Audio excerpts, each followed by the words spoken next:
गुर्जर गौंड ब्राह्मण युवक मंडळाच्या वतीने सालाबादप्रमाणे यंदाही सावन की गोठ हा कार्यक्रम रविवार दिनांक 11 ऑगस्ट रोजी पिकनिक पॉइंट येथे आयोजित करण्यात आला होता. यावेळी नागरिकांच्या उपस्थितीत हा कार्यक्रम पारंपरिक पद्धतीने आनंदमयी वातावरणात पार पडला.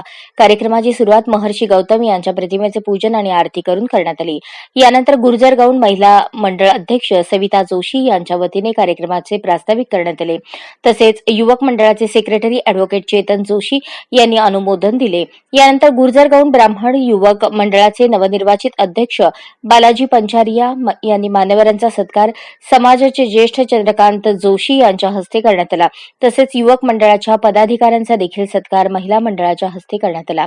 कृष्णकांत तिवारी यांनी कार्यक्रमाप्रसंगी समाजाला संबोधित केले. कार्यक्रमाला यशस्वीरित्या पार पाडण्यासाठी युवक मंडळाचे उपाध्यक्ष व्यंकटेश जोशी, मंडळाचे सह सेक्रेटरी गोविंद जोशी, खजिनदार लोकेश उपाध्ये, कार्याध्यक्ष रोहित उपाध्ये, सागर उपाध्ये, प्रचार मंत्री अक्षय पंचारिया, अभिजित उपाध्ये, क्रीडा मंत्री मोहन पंचारिया यांनी सहकार्य केले. कार्यक्रमाला समाजातील श्रीहरी उपाध्ये, सागर उपाध्ये, रवी उपाध्ये, गिरीधर शिवाळ, पुरुषोत्तम जोशी, तिलक उपाध्ये, गोविंद पंचारिया, संतोष तिवारी, मधु उपाध्ये, वंदा जोशी, स्वाती जोशी, अंजू द्विवेदी, मनीषा तिवारी यांची उपस्थिती होती.